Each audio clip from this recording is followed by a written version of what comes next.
Thank you, Kevin. Hello everyone. Today I'm happy to present our first CCAT-funded project about joint design of fixed route and paratransit. I'm the PI of the project. I have had two of my graduate students working on this project.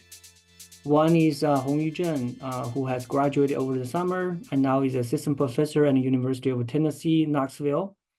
Another is Xiaoyu Yan, who had just joined my group last year.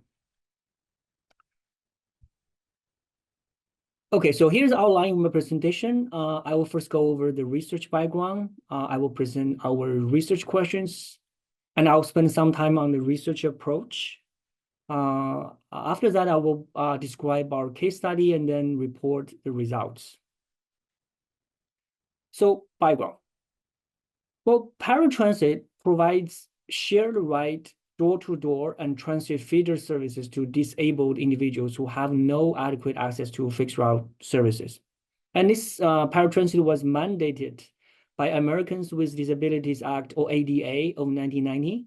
The law requires equal access be provided to disabled Americans. Effectively, this means wherever transit is available, paratransit should be provided to those who cannot use transit due to their disabilities. To qualify for paratransit, of course, you have to meet certain physical conditions, but you also must live within 3/4 of a mile from a regular transit line or stop. Also, since 1990, paratransit trips in the US have increased by roughly 10% year after year, and operating costs have also gone up significantly, right? So in 2013, the paratransit service cost about 5.2 billion, or about 12% of the total transit budget. This is a significant growth compared to just 25 years earlier, right? So in 1988, that number was about 3%. The average trip cost has increased from about $10 to more than $30 in 2012. This is 4 times the cost of providing a fixed route service. In large cities, the cost is much higher. In 2024, for example, the average paratransit trip will cost about $56 in Chicago. So there is a clear need to make paratransit more efficient and financially sustainable, and technology might hold the key to meeting this demand. One idea is to take advantage of the on-demand ride-hail services that have become popular in the past decade. These new services may be integrated with the fixed route service as a feeder service, or what we call first and last mile solution. And transit agencies may also hire them as a sort of independent contractor to cover some areas or types of services for which fixed route services are not viable. Another promising technology is automation, of course. This is the theme of our center. Vehicle automation has profound implications for transit in general and paratransit in particular. It can definitely reduce labor costs, as we all have anticipated, and may improve safety in many cases, and it could also contribute to positive user experience. Today, I will focus on a particular type of vehicle automation technology called modular autonomous vehicle. Sometimes these vehicles are simply referred to as pods. As you can see here, these pods can run on existing road infrastructure by themselves, individually or collectively, as a sort of a connected train, right? So sometimes we call them P train or pod train. They offer 2 benefits. The first is autonomy. So autonomy improves cost efficiency by reducing labor cost, lowering the energy cost because of platooning. They also offer modularity, right? Modularity enhances operational flexibility. For example, it can better cope demand fluctuation. When demand is low, a single pod may suffice in every run. Whereas during the peak time, several pods may be linked together to provide enough capacity. So there is a case to be made that pods may be better suited to serve fixed route transit than conventional 50-seat buses. Why? We know that in the US, fixed route transit is severely underutilized, right? My wife, she sometimes take pace bus from her metro station home in the evening. She told me on most days, there may be 2 or 3 people on a bus that can hold up to 40 to 50 passengers. I suspect many of you have seen nearly empty buses running around and said to yourself, gosh, that feels so wasteful, right? Well, the data did support these anecdotes. Data show that average bus load factor is about 10% in 2018, and that is across the board. So off-peak periods must be much worse, right? So if you take that 10% number and multiply that with the typical capacity of a bus, let's say 50, you end up with about 4 to 5 passengers per vehicle. So that is the number of passengers a pod is designed to hold. So it does sound like a perfect fit to use pods to run fixed route transit. As I said before, you can use multiple pods to form a train for peak periods and switch back to a single pod for off-peak. But what is the status quo? Because the paratransit and fixed route services target different customer bases, so they tend to be designed and operated differently. In the Chicago region, for example, the Chicago Transit Authority, or CTA, is responsible for operating a fixed route service, while the paratransit service is delegated to the Pace Bus. Pace Bus also run a suburb bus service, which is a fixed route service. In fact, even Pace Bus does not run paratransit service in-house. It has been outsourcing that operation to contractors that specialize in this type of transportation. The current primary PT contractor for the Pace Bus is called National Express Transit, or NEXT. PT services also provides supplement this in-house services with subsidized ride-hail trips. In Chicago, Pace calls it ride-share access program or taxi access program. In both cases, agency would pay a sort of a taxi or Uber trip up to $30 per trip and charge the rider only $3.25. So in this study, we mentioned that a transit operator can acquire a homogeneous fleet comprised of owning pods. And these pods are going to be used to support both fixed route service and paratransit services. The difference is that while a single pod is sufficient as a basic service unit for the paratransit service, the number of pods needed to form such a vehicle may increase with the demand for the fixed route service. So the operator will be constrained by a budget that will determine the size of the pod fleet, and their goal would be to minimize a weighted user cost, and they will do so by allocating the pods between the two services and optimally configuring each services. So, what are our research questions? So we have 5 questions that we wish to address in this project. First, what are the benefits of modularity, meaning using smaller pods? Second, what are the benefits of automation? Third, to what extent the joint design improves mobility? Fourth, how to ensure equal access among different travelers? Different meaning paratransit users as well as the fixed route transit users. Last, what is the impact of equity enforcement on efficiency? So let me start with research approach. So we'll consider a stylized city. This will be a square city with gray streets. Length of the street will be L. We will consider fixed, regular, and paratransit demands. And the trips of the demands will be uniformly distributed in space. So the origin and destinations will be uniformly distributed in space.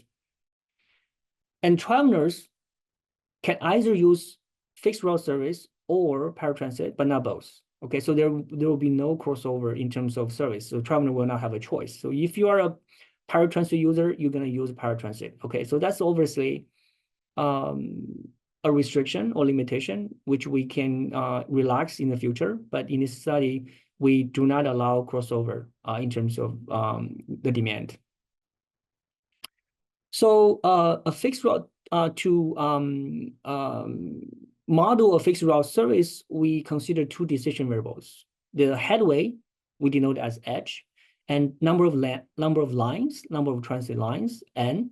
So basically, headway controls the temporary coverage, right? So smaller H means you have a better coverage temporarily.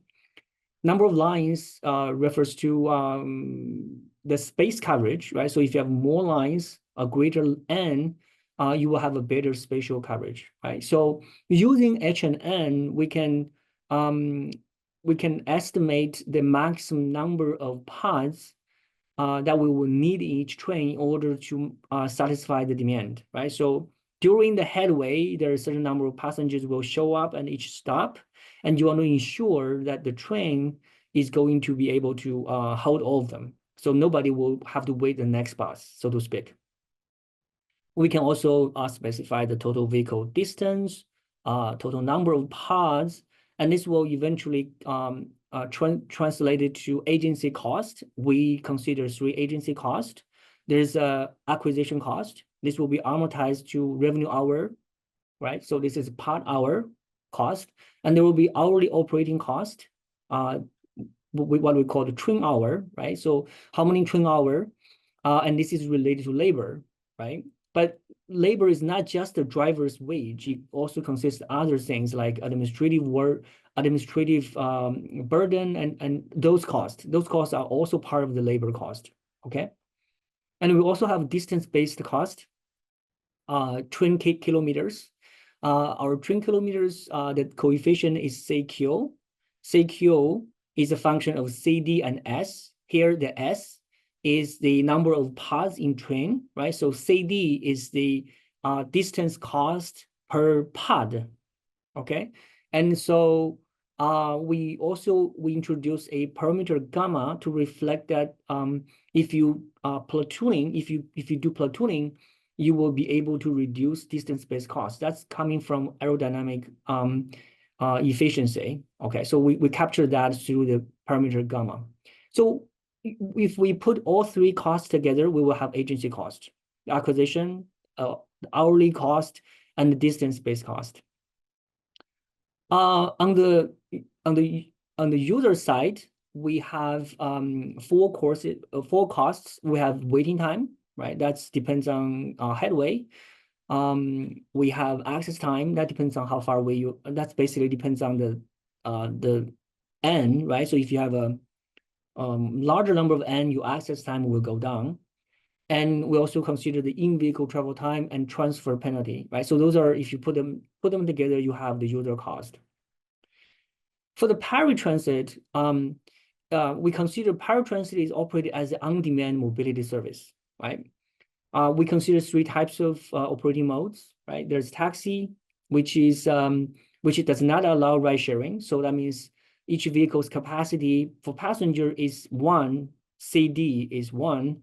So taxi is, the aim of taxi service is to optimize level of service. And there's also dial ride or DIR. Here we allow ride sharing, but owning an up to CD, the vehicle capacity, okay? And so dial ride typically representing the lowest level of service and is aimed at minimizing cost. And ride sharing is, we can interpret that as sort of a middle ground between taxi and dial ride, right? So it will try to balance the cost on the one hand and level of service on the other. So we believe that the status quo is close to dial ride, right? Because it gives the lowest level of service. Regardless of the mode, we can model the PT system as a workload transition network, right? This is coming from the work by D'Agenzo and Ouyang.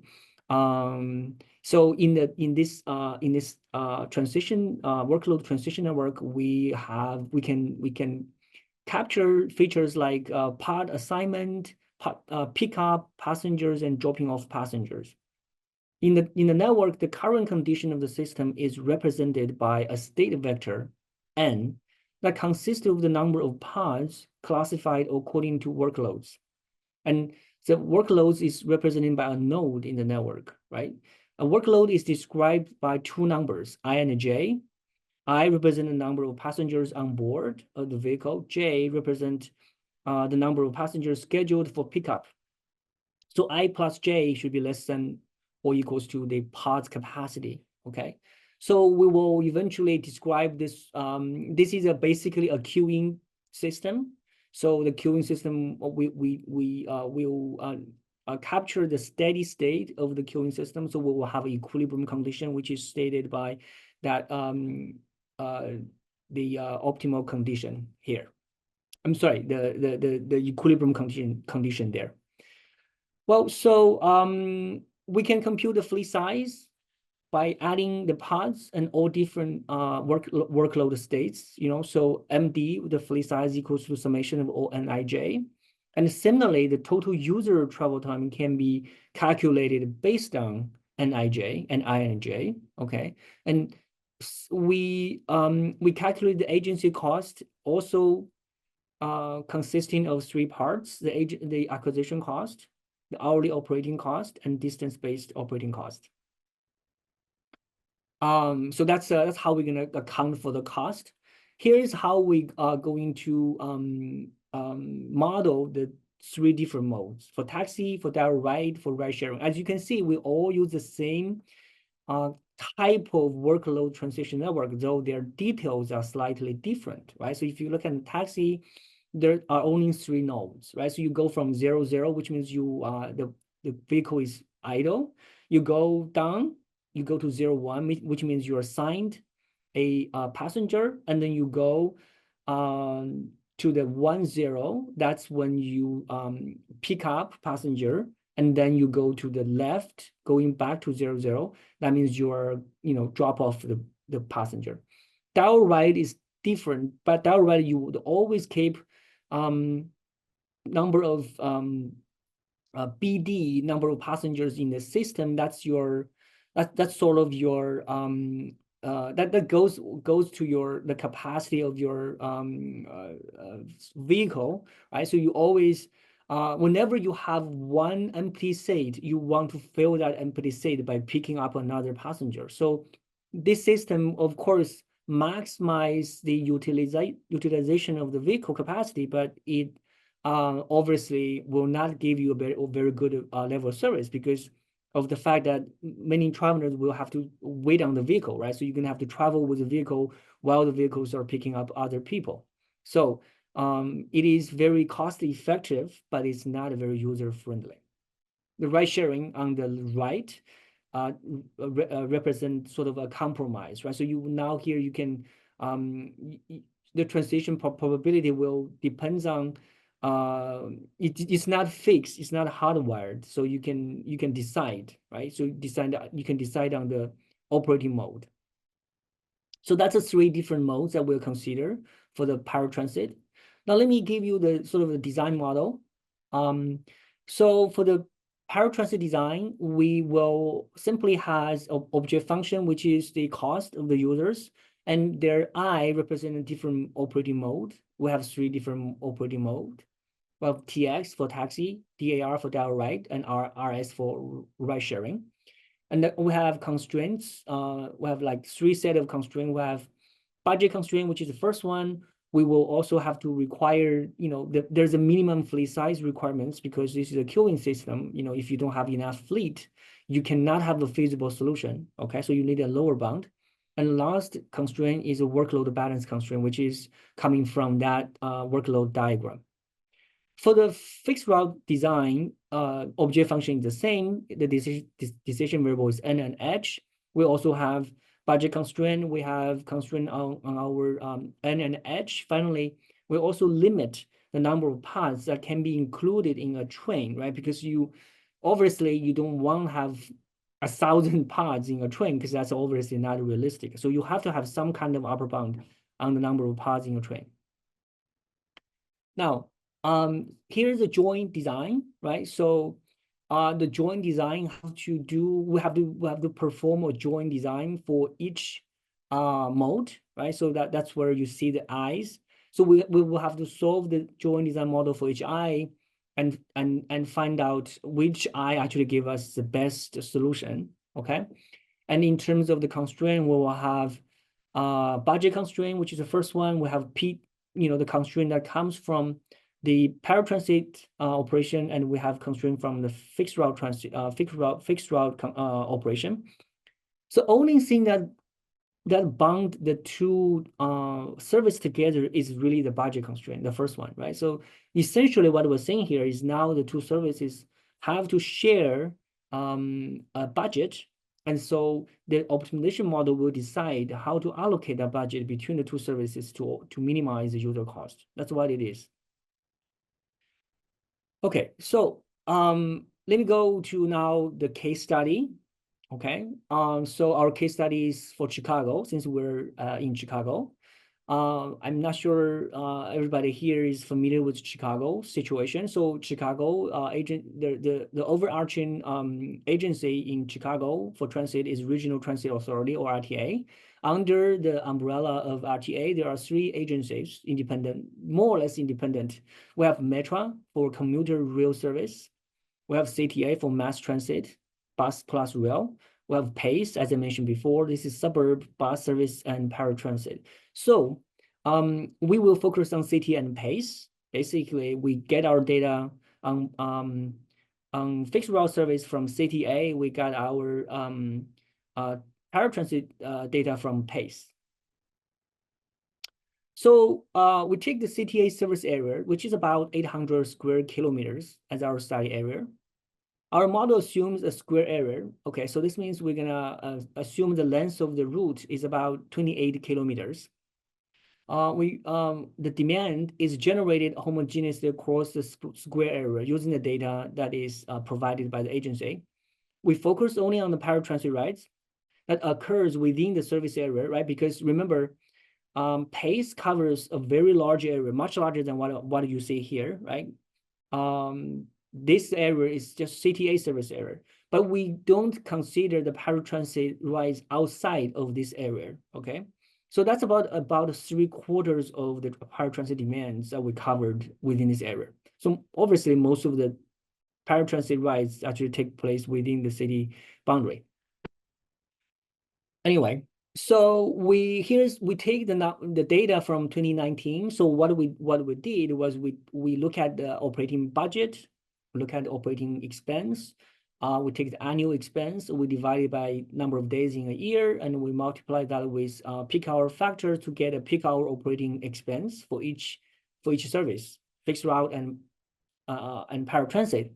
We did the same for the peak hour demand rate, so ridership. So we take the annual ridership and we translate it to a peak hour demand rate. So we got something like, so for the fixed route, we calculate the spending is roughly 335,000 per hour. For paratransit, the number is about 34,000, 34 to 35,000 per hour. In terms of the ridership, we have about 68 per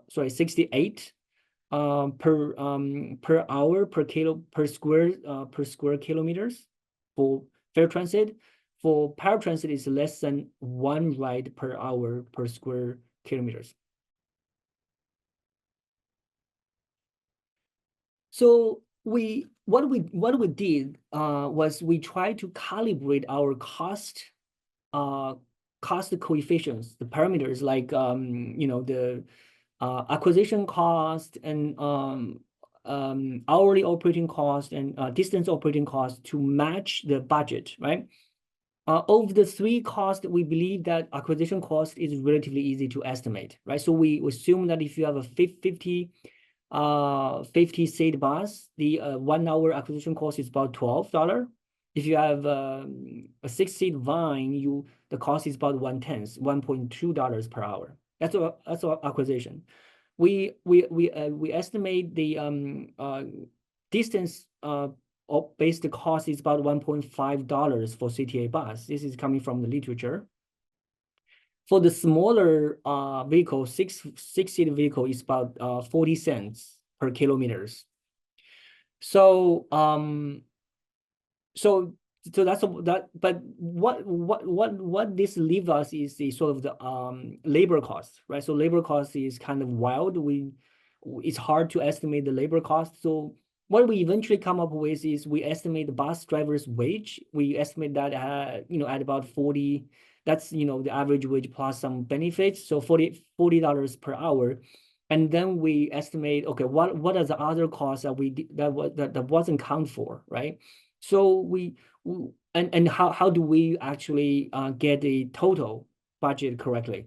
So we estimate about, if you have a regular bus, which is a status quo, the other cost is about 60, is somewhere like it's about $60 per hour, other than the driver's cost. So we take that, and then we assume that if you have a smaller vehicle, that cost it will be cut by about 2/3. So for the 6-seat vehicle, that additional cost is about $20. And we get this estimation based on the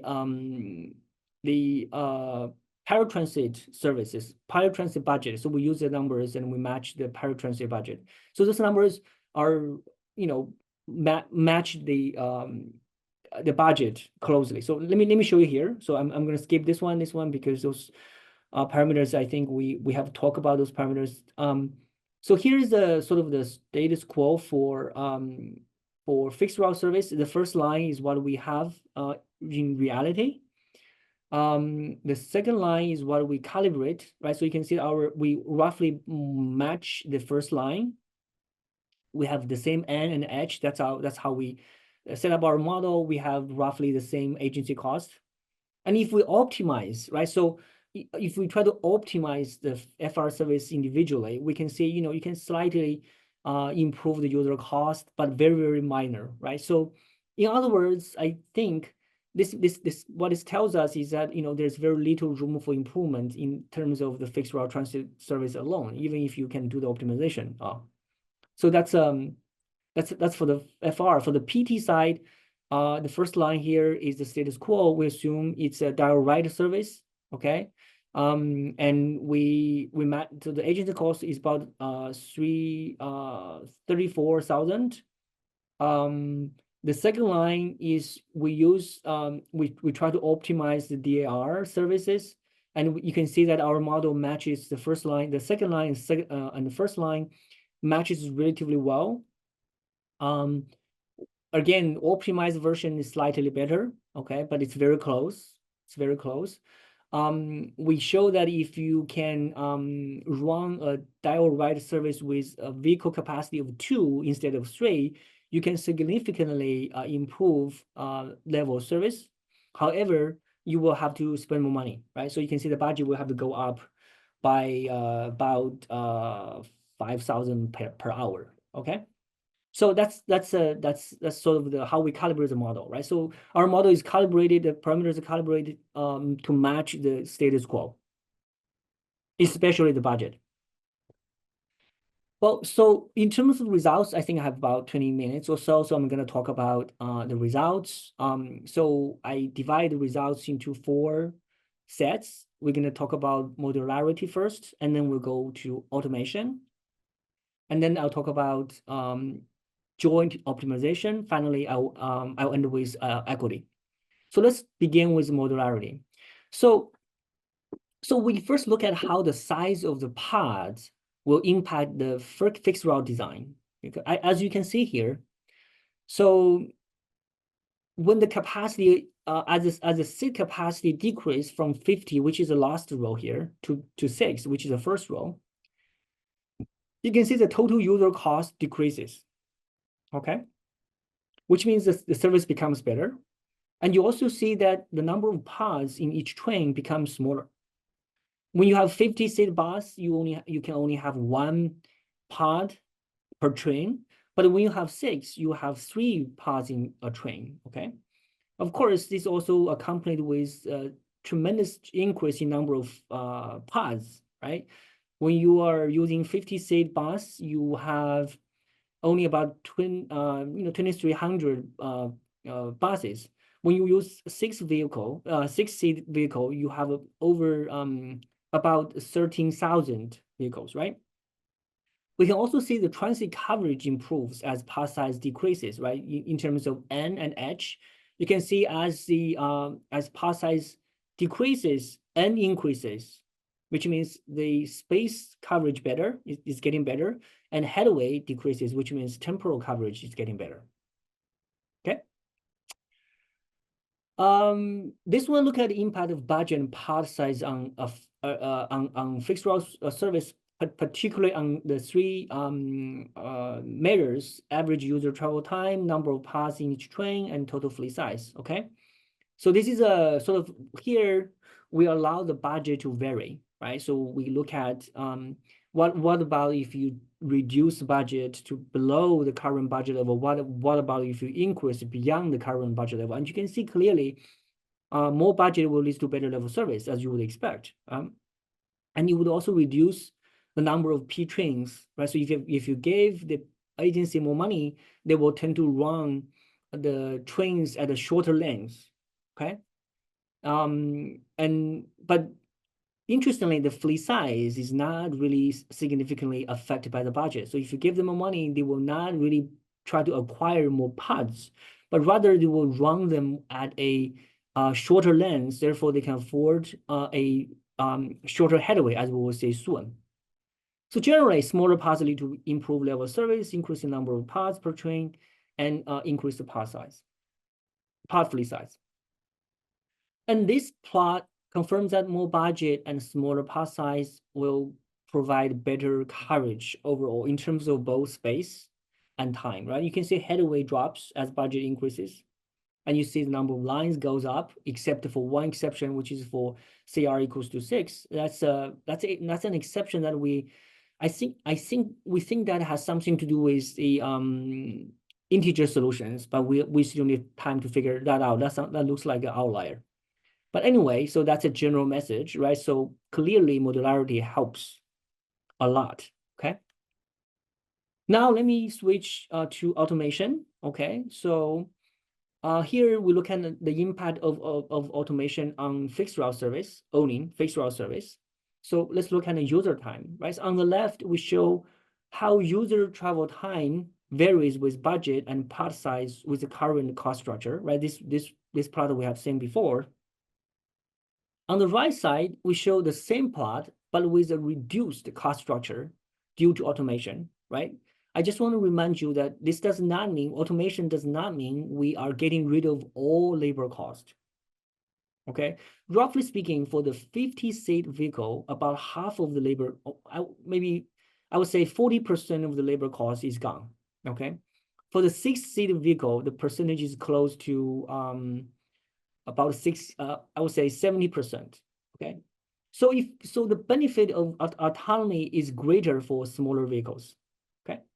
And you can probably see here. And we can see that autonomy improved user travel time, right? You can see the general user cost is lower on the right plot and compared to on the left. In the best case, when the budget is tight, right? So on the left of each diagram, that's when the budget is very tight. The saving is about, I would say, roughly 6 minutes or about 7%. So that's a significant improvement, right? But perhaps it's not as great as some of you might have anticipated, right? So suddenly if we have autonomous vehicles, suddenly we can cut the travel time by half. That's not the case. What we found out here is that the user travel time will reduce, but it's by less than 2%. Also, the higher the budget, the less the benefit from the autonomy, right? You can see that because autonomy basically help you save money, okay? But if you already have a lot of money, obviously the additional money will have a marginal diminishing marginal return, right? Another observation from the figure is that modularity and autonomy each have their own effect, and these effects appear to be additive. Okay, so they're not canceling each other, right? They are additive. This plot shows the impact of autonomy on the length of P train, Okay, generally we can see that more money and autonomy will reduce the size of P train, right? If you're tight on money, you tend to put more parts together to save money, okay? But autonomy helps you save money. So if you have autonomy, you tend to have shorter train lengths. Okay. So this one is about impact of autonomy on the paratransit service. Again, we're looking at the user time. So first of all, what we can see here is that the user travel time of paratransit service is actually not very sensitive to budget, right? So if you give a lot more money to if you look at the orange line and the blue line here, it's really not that sensitive, right? Because the level of service of paratransit, it really depends on the sort of the operating mode, right? Depends on how you operate the service. If you give them more money, you can buy more parts or more vehicles, but at some point, additional parts will stop having a significant impact on the level of service. Okay. And this is especially true for the direct ride. Actually, for the ride sharing, there is some effect, right? If you give more money, especially in the early period, in the early, when your budget is tight, you could have somewhat noticeable impact on the level of service, but not for direct ride. We can clearly say on the left that the most cost-effective mode is direct ride, with capacity equals to say. And you can see the reason for being that you will have a feasible solution when the budget is as low as 35,000. Okay, whereas if you look at the ride sharing with capacity 2 and say, they will require the budget to rise to a level about at least about 52,000 in order to have a feasible solution. Okay, so but if you now look at the right plot, you can see that now the feasible range of budget becomes much larger, becomes much broader for the for the paratransit for paratransit services. Okay, and the reason for that obviously is because autonomy reduces the labor cost and making those operating model more affordable. Okay, in fact, in this case, with autonomy, if you look on the right, the purple line, that's taxi. Okay, so taxi in fact becomes the best option for paratransit when you have autonomy. Okay, but when you don't have autonomy, the cost is too high. The taxi service is not even feasible within this range. So that's the benefit of autonomy. Now, what about the joint optimization? Okay, so we'll first compare the joint optimization result with status quo. Remember, the status quo is fixed route service plus direct ride with capacity equals to 3. That's our status quo. We assume that's direct ride for paratransit because that's how our model is calibrated, right? So the first row in the table is the status quo, okay? So the second row compare the joint optimization with the status quo, right? So we change nothing, but simply try to optimize the two services together using the joint model. And you can see by doing that, we can improve the user cost by about 1.3%. This is a meaningful improvement, but relatively modest. However, if we switch to a homogeneous fleet with 6-seat vans, right? If we just using the smaller vehicle and assume that these vehicles can be coupled together to run the service, we can achieve a significant reduction in user cost, about 5%. Okay, so this again showcases the benefits of modularity. Of course, it also shows joint optimization does make a difference. Here, we're looking at the effect of joint optimization on the total user cost for different operating mode.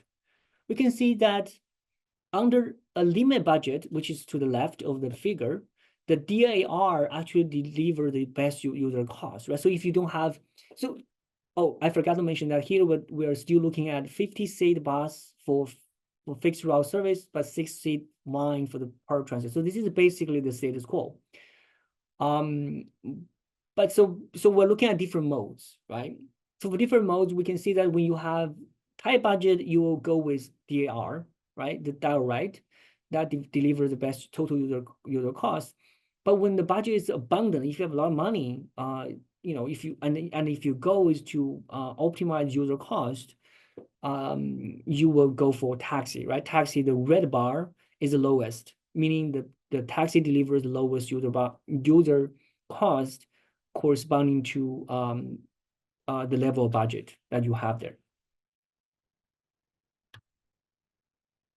Well, so finally, we look at how the modularity affect the joint optimization result. Okay, so on the left, this is the figure from the previous slide. This is a 50-seat bus for fixed route service and a 6-seat van for the paratransit. How about if we change the vehicle for fixed route service to 6-seat bus, right? Or 6-seat van, or so we're assuming that the fleet is homogeneous. What we can see here is that modularity significantly improves the user cost in the joint optimization case, okay? Especially when the budget is tight, right? So if you look at the left, the most left part of each of the plot, you can see there is a significant drop from left to the right in terms of total user cost. That was achieved just by switching to a homogeneous fleet. Another observation is that with a homogeneous fleet, taxi is a better mode across all tested budget levels. Okay, if you have 50-seat bus for FR, taxi becomes better only when you have a lot of money. But if you have a homogeneous fleet, taxi suddenly becomes better across all budget levels. And the second best is ride sharing, and that is followed by dial ride. Okay. And the reason for that, obviously, is because modularity helps the system operate more efficiently. And as a result, the system can afford putting more money for paratransit service, and that is actually favors taxi service. Okay, I think I have 5 minutes. I think we have one last result to report, which is equity. Okay. So here we're looking at equity impact on travel time. So on the left of the diagram, we report average user time at 4 different budget levels for all different operating modes. This is taxi, ride sharing with capacity of 2 and 3, and also fixed route. Okay. On the right, we report the same diagram with additional requirement that the user travel time must be identical for both paratransit and fixed route services. We can see that in all cases on the left, the paratransit service has a longer user time than the fixed route services, regardless of the budget level. Okay, this is just the nature of the model, right? So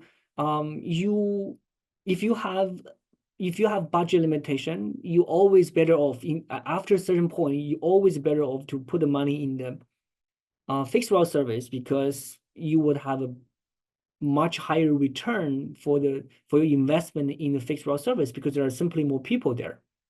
Okay. If you look at the left diagram for ride sharing services, the difference is very big actually, right? You can see that in the worst case, the paratransit user travel time is about 30% higher, right? For taxi service, the difference is much, much smaller, okay? And you can see on the right diagram, imposing equity constraint, of course, eliminates the discrepancy altogether. That's because that's what the model requires, right? The model requires both services will deliver the same travel time. But at what cost is this equality achieved? And that's what we're going to explore in the next 2 slides. So let's first look at the impact on the budget allocation, right? So you can see here we're reporting the share of paratransit agency costs in the total budget, okay? And the left is when we don't have equal time constraint, and the right is we have equal time constraint. The share of agency cost in paratransit increased significantly due to equal access time requirement, especially for the ride-sharing modes. Okay, on the left, we can see that regardless of the mode, the share of the paratransit service cost never reaches 20%, actually. However, on the right, the share of paratransit agency costs nearly doubled for the ride-sharing modes. For the taxi, its situation is very different, right? The change for the taxi is relatively minor. And this is because the travel time under the taxi mode is similar to fixed route service travel time to begin with. So the correction needed to bring them to par is relatively minor.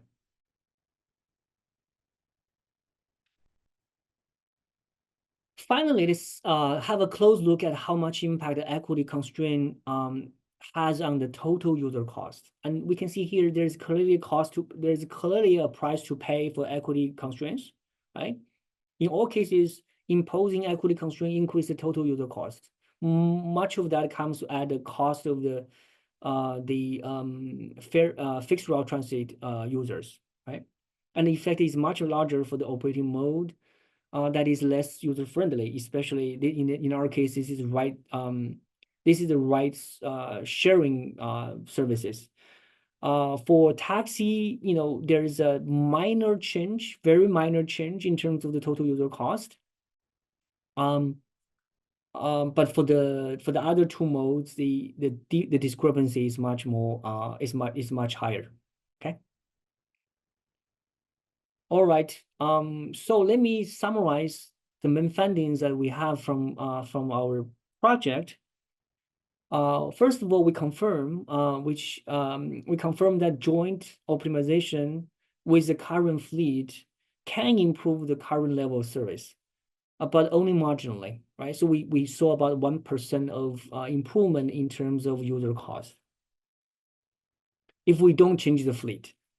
However, if we can play with the fleet, if we can use a homogeneous fleet with a smaller size and a smaller capacity, if we can tap into the advantage offered by autonomy, much greater improvements can be achieved. At the current budget level, in fact, we can make taxi operating mode viable for paratransit service if we have access to modular autonomous vehicle technology, right? So we don't have to use ride sharing, and that will significantly improve the level of service. We also find that equity constraint will improve the level of service for paratransit users at the expense of the fixed route users. And when you have the equity constraint, you will allocate more money to paratransit service, and unfortunately, the total user cost will be increased, even although in many cases, in some cases, the increase is marginal. Especially, for example, if you think about taxi service, the change is really minor.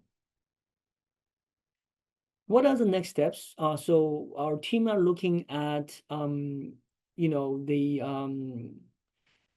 what we can do to extend this study. And one thing that we're considering right now is to perform more sensitivity analysis over the key parameters, which obviously our results, our findings, interpretations depend on, right? For example, the labor cost, acquisition cost, distance cost, and aerodynamic benefits.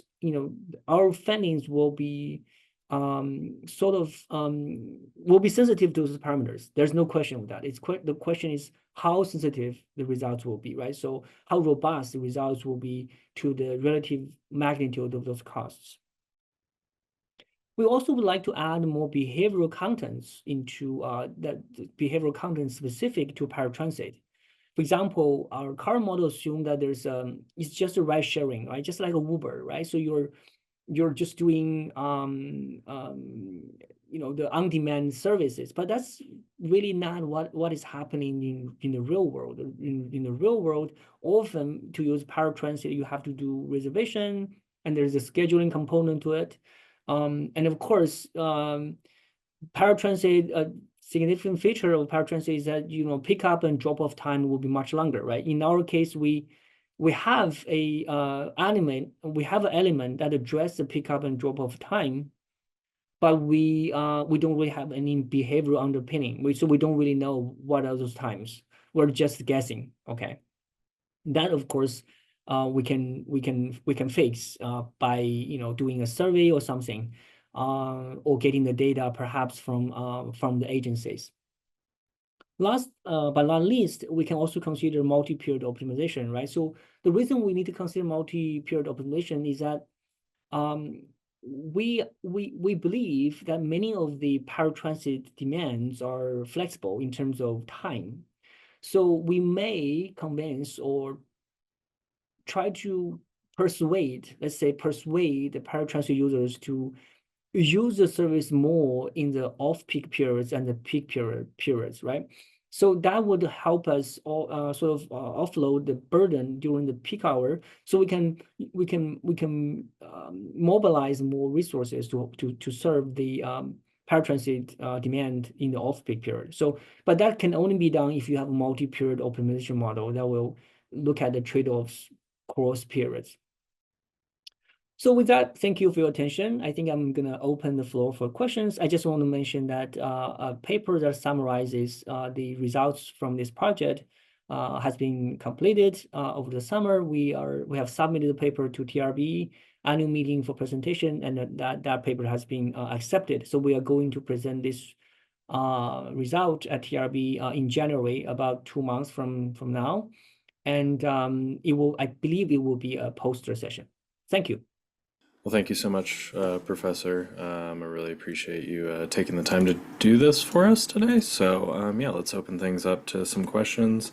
One of the first questions we have, I think you kind of touch on in your next steps. They ask how much time does it take to load each passenger in the paratransit?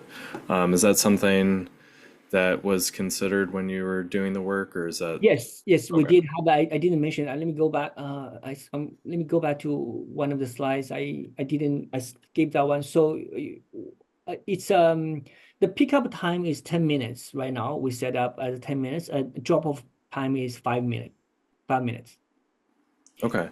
Again, as I said, this is something that we didn't really have any behavioral underpinning. So we will probably need additional work to confirm that, or basically give us evidence, empirical evidence to estimate those values.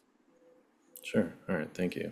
The next question, and this came in prior to the actual webinar starting, was what do you think about the relationship between autonomous driving and traffic control?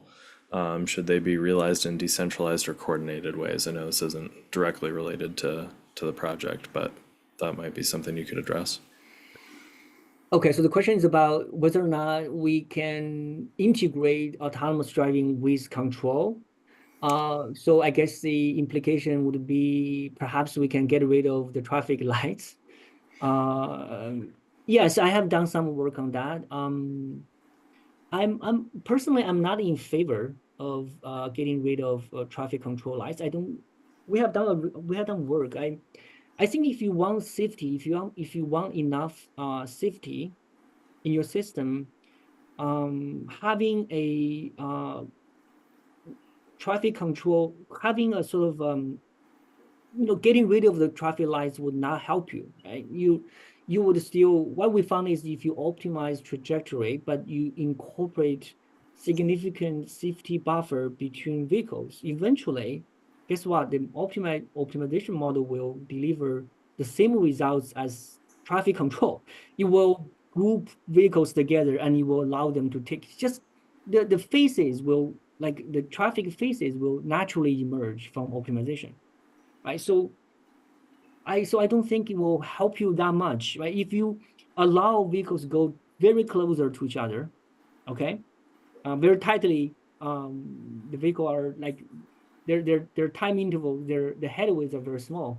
Yes, it can improve efficiency, but I wonder how much risk we can tolerate. If we cannot tolerate risk, I think maybe traffic lights, each vehicle take turn is not necessarily worse in terms of both efficiency and safety. Thank you. I think we have time for one more question.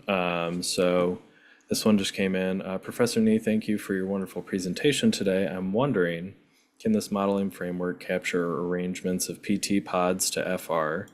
Some pods serve as PT first, but later joined into a longer FR train. Right now, our model does not allow for such detailed operational features, right? So our model is a design sort of a high level sketchy design model.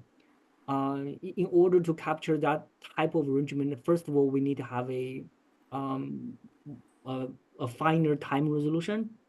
We will have to capture more operational details. At this level, at this strategic design level, I don't think we can, allow, parts moving around, because that requires a very high time resolution in terms of demand profile. So the short answer is no. I don't think we can capture that. But if you're interested, you can build a model that will tailor to operation, not design, but operation, and that could be done, I suppose. Excellent. Well, thank you That's for your my time, question. Professor. I really Oh, it's my appreciate it. pleasure. Yeah. So we're just going to wrap things up here. So thank you all for joining today's CCAT research review. I want to thank Dr. Nee for taking time out of his busy schedule to be here. If you're interested in learning more about the project, hopefully you're attending TRB and you can attend the poster session. Additionally, the final report will be made available in early next year. You can find more about Northwestern University's research with CCAT on our website, which is linked in the chat box, along with the project page associated with this specific project. If you missed any part of today's presentation, it will be made available on the CCAT YouTube channel on Tuesday, November 26th, right before Thanksgiving. For those that celebrate, you can subscribe to our YouTube channel in the link in the chat box. And then a couple final updates here before we close. So we have one more event scheduled for the year, and that is our Distinguished Lecture Series, which will feature Kristen White, who's the acting administrator for the Federal Highway Administration. You can register for that by scanning the QR code on the screen right now. And then finally, we are pleased to announce the new dates for the 2025 CCAT Global Symposium on Mobility Innovation. That is scheduled for March 28th. Registration will go live at the end of the month, and more details can be found on the symposium conference page, which is linked in the chat box. Thank you all for joining us, and we hope you have a great rest of your day. Thank you, Kevin. Bye-bye. Thank you. Bye.